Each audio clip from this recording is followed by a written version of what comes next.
Hi everybody, welcome back to Positive Life with Ruth. Today I'm going to be sharing with you my hysterectomy journey, my fibroid journey, and how God has come through for me in the process of everything that was happening around me. So some of you might have seen on a previous video that I discovered that I had a mass fibroid last year, and it was 18 centimeters. I was advised to have a hysterectomy, but I wasn't in favor of it because, in all honesty, I had a fear of operations.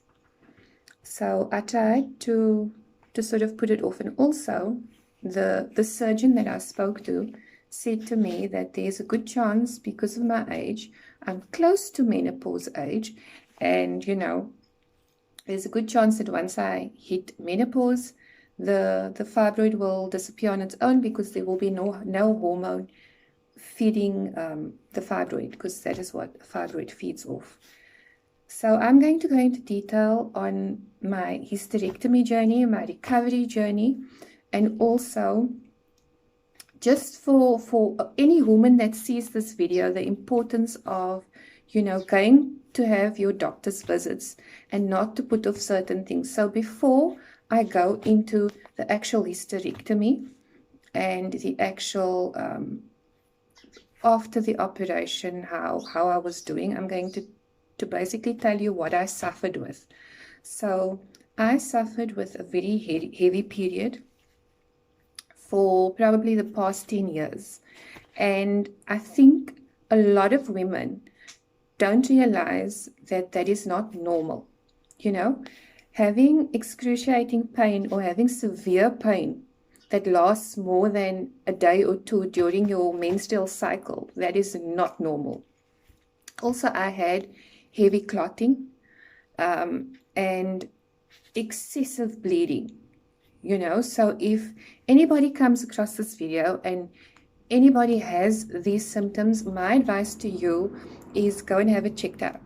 Go and see your gynecologist, have your pap smears, have yourself checked out as regularly as possible, because if you do that, the chances are that you will live a healthier, better quality of life, and it won't have to get to a point like with my situation where I needed to have the operation because it was actually a threat to my life.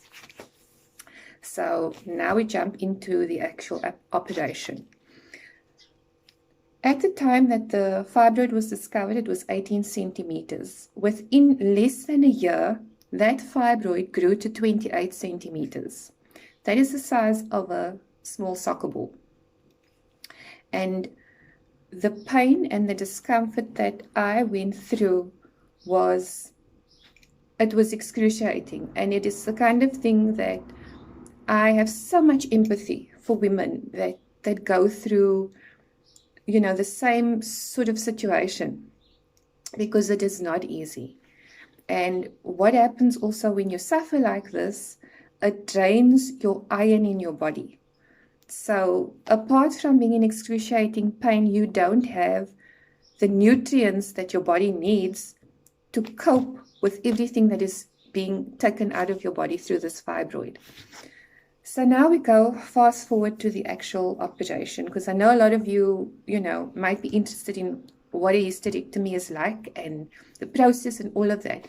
And I'm going to give my version of what I experienced, so that whoever is going through it understands that a hysterectomy, when you are suffering, is the best thing that can possibly happen to you.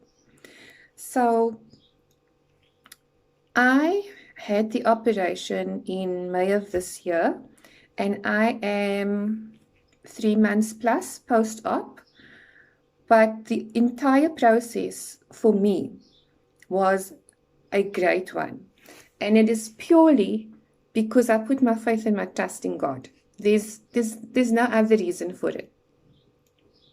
So you want to know about the process. So basically I was wheeled into surgery the morning, 7 o'clock in the morning. I was obviously prepped the day before, And when I was wheeled into theater, everybody was super nice because I had prayed about it and made peace with the fact that I was going to have the operation. I was very relaxed.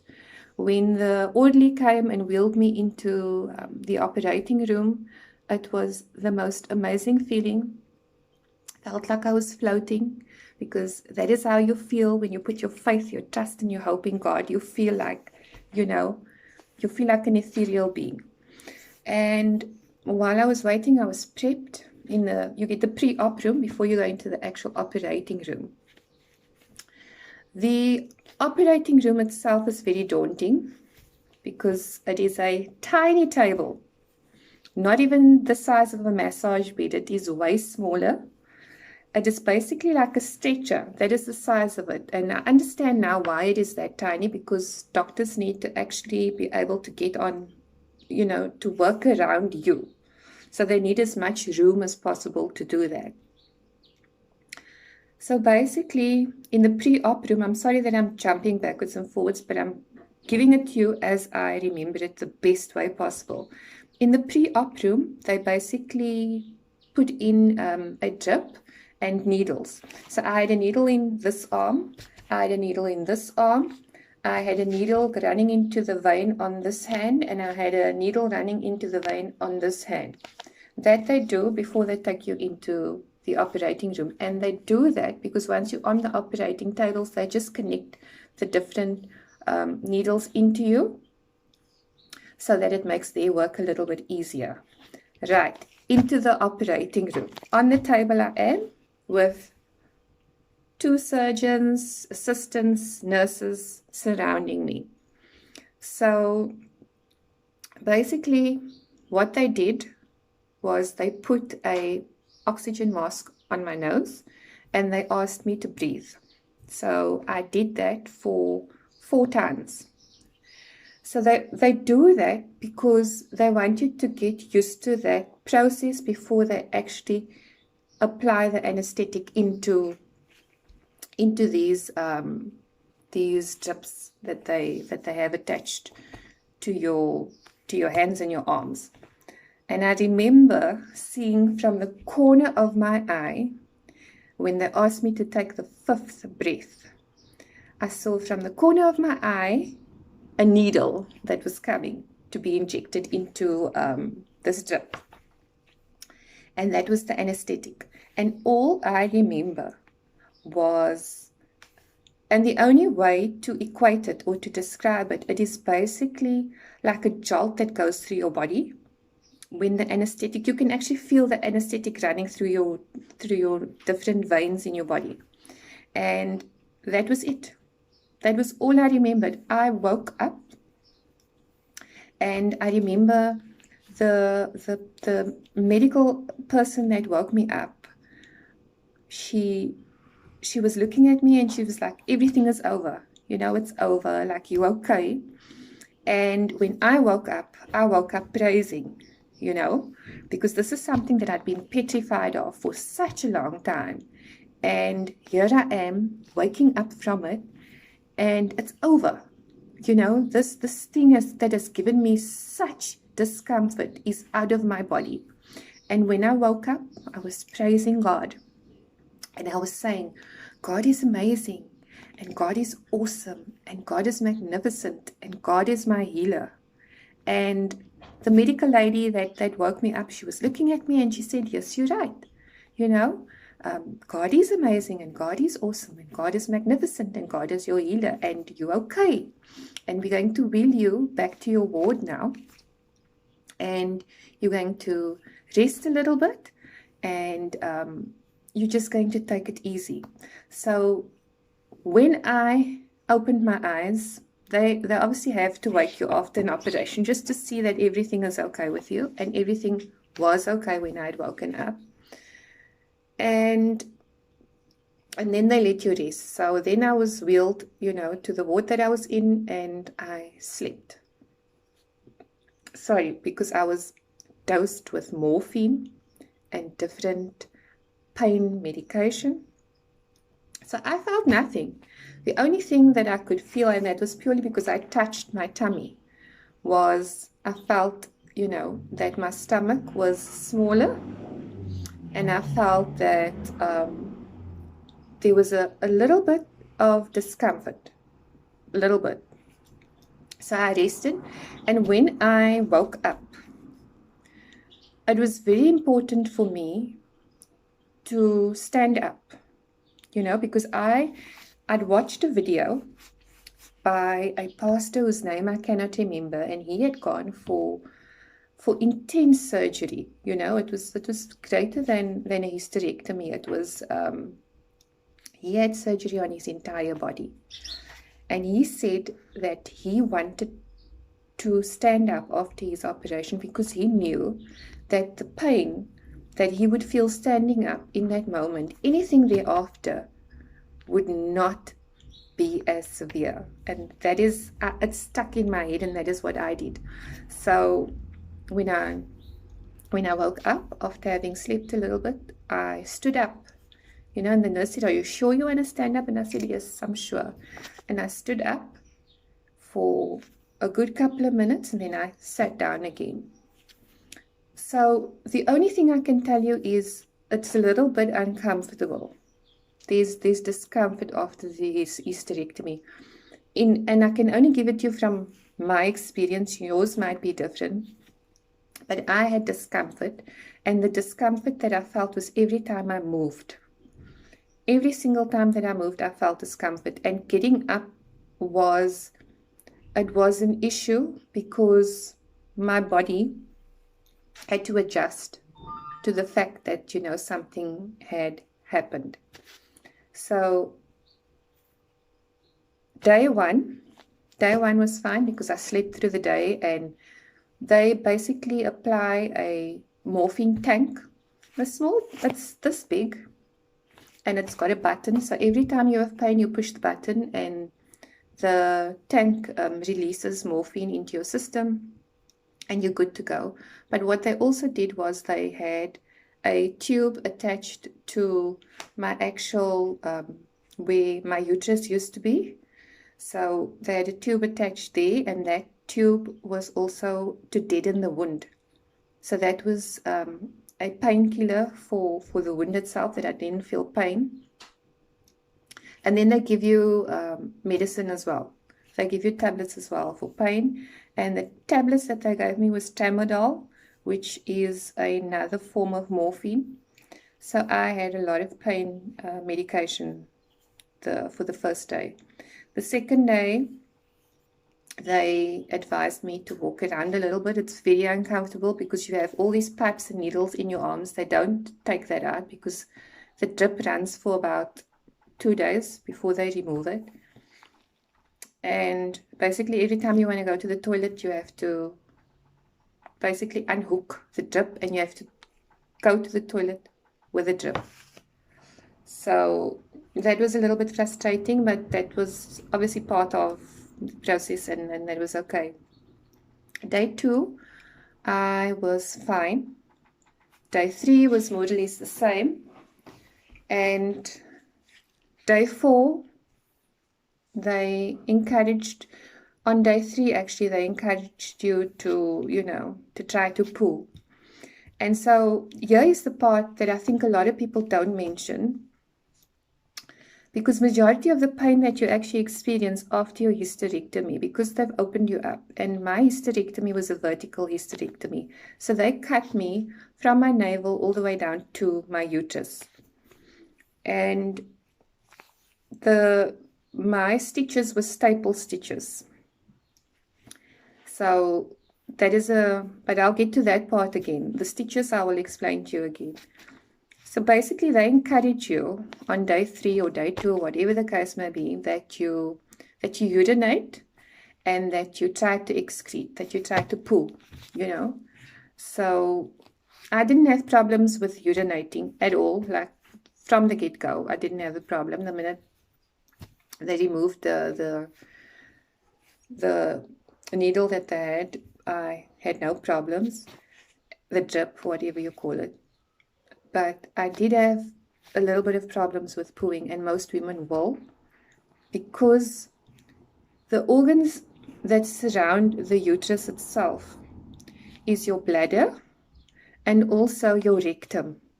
Your rectum, your bladder, your stomach is all surrounding or near to your actual uterus. And when they do a hysterectomy, what happens is your organs drops a little bit because there's no longer a uterus. And I think that is where most people struggle with hysterectomies and pain, is that, that part of your body dropping, it is painful. But my pain was very minimal, and that is purely because God walked the walk with me on my hysterectomy. So I struggled, and it is very painful when you try to pull. Very, very, very, very painful. That is like the worst pain of the actual operation. And then also winds. Because they've opened up your body traps wind inside you. And that is where you have pain, because you feel those winds, but they are quite sore. So my first week post-op was me struggling to, I did, and it is normal also, and this is me being very detailed because I know there's women that are going to watch that so that they understand as well.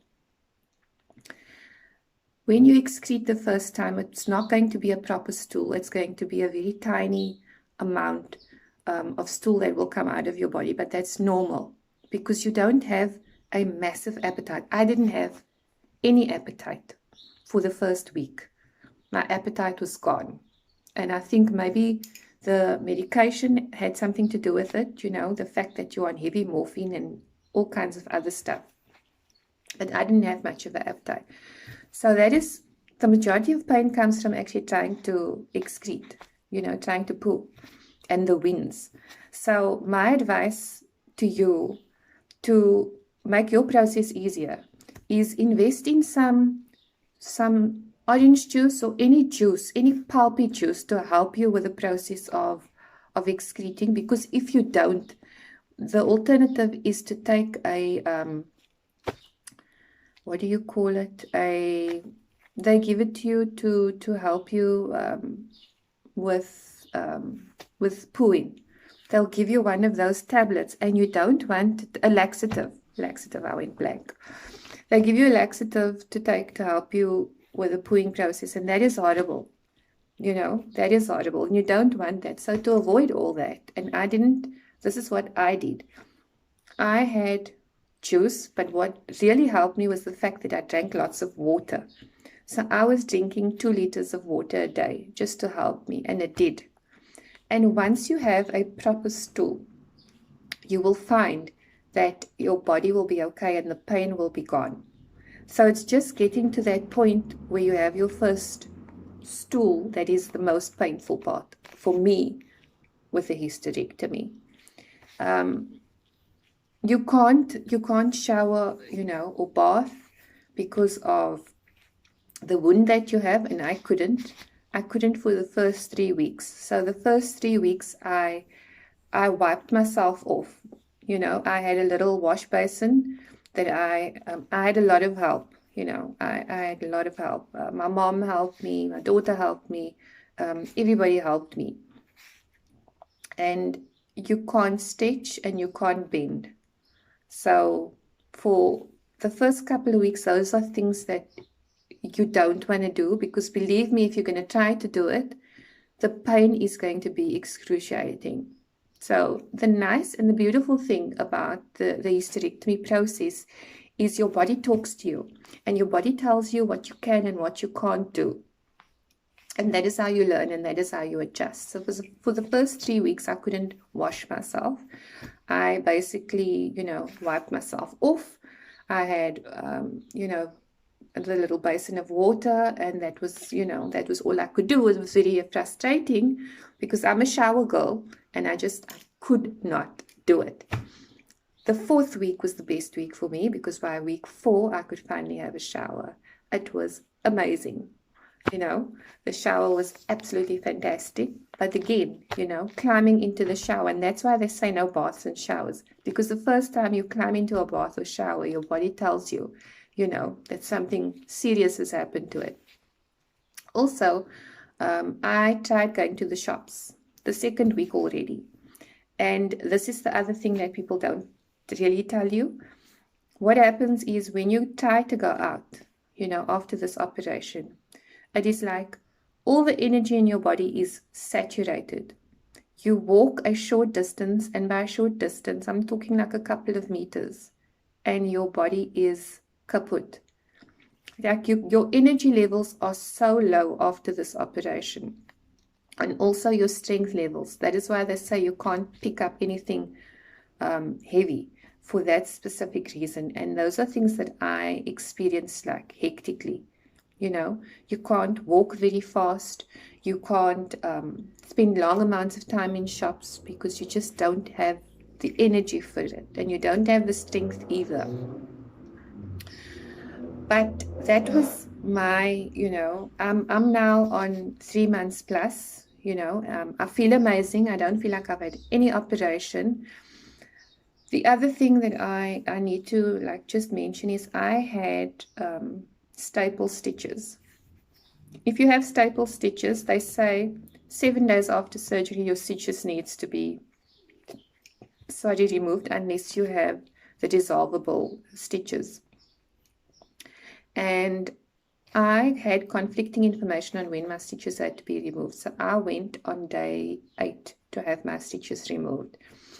And there was 1 or 2 of my staples that struggled to come out, because with staples, the staples get lodged into your skin. So if you do have staples, just keep an eye on that and make sure that you go 7 days. They say 7 to 10 days after an op, your stitches needs to be removed. So just keep an eye on that, because that part is very important. And then in closing, all I want to say is, it's been a couple of months after my operation. I've never felt better. Through this whole process, God has been with me every single step of the way, because I invited God into this process with me, because you can't do anything without God. I can't do anything without God. And God has really showed up for me through this process. People couldn't believe like a week into post-op that I had the surgery, because of, how I was moving and, how I looked. But it's only the grace of God that carried me through the operation. And so if you are a woman who is struggling with fibroids, who's suffering, know that there are options. If it is detected early, there's medication that they can give you. There is a process called, I think it's called embolization, and that is where they basically inject you. They go in. It's you awake for the operation, but you obviously don't feel any pain, and they basically inject the fibroid to kill it. And that is like one way that you could, handle your fibroids. There is so many different methods that physicians have now when it comes to fibroids. But if you are a woman who comes across this video who's suffering with fibroids, know that there are ways that you can deal with it. If you are a woman who doesn't go regularly for your gynae visits, try to change that. It makes a difference. If you are a woman suffering with a heavy period, please have it checked out, because having a heavy period is not normal. And by heavy, anything where you have to wear more than 2 pads in one day is a heavy period, or a tampon. When you have to go through more than 2 tampons in one day, that's not normal, and fibroids are so minute initially, you don't even notice, but fibroids grow. And depending on the kind of lifestyle that you have, they can grow aggressively, like in my case. And I can tell you now that my operation was scheduled for November of this year. and my operation happened in May. And if my operation, and it only happened in May because there was a cancellation. If my operation had not happened in May, I would have died. Because the report that I got after my operation, the fibroid had started to do damage to some of my organs. And it was actually removed just in time. If I had waited until November of this year, I would have died. So fibroids are serious business, and they can cause serious consequences if you don't do something about it. So just know that there is help, if you're suffering with fibroids. Hysterectomy is not as bad as a lot of people make it out to seem. It is not. It depends on you, and it depends on whether you listen to your surgeons with regards to post-op instructions or whether you don't. And if you're like me, if you're someone that is petrified of operations, invite God into the operating room with you, and it will be the best experience you could ever have asked for. I can tell you now that I do not regret having this operation for 1 second. It is such a pleasure not to experience day in and day out physical pain, not having to have the pain when you bend down or when you get up, or feeling this discomfort in your tummy every single time you move. And the other bonus to hysterectomies is no more periods. That's fantastic. Obviously you won't be able to have children. That is the only other thing. But fortunately for me, I have my daughter. I couldn't ask for anything more. But even if, I can understand how hard it would be for someone who has not had a child, that has to have a hysterectomy. And if that is you, if you are watching this video, just know that there are so many children in this world that needs good homes. Adoption is an option as well.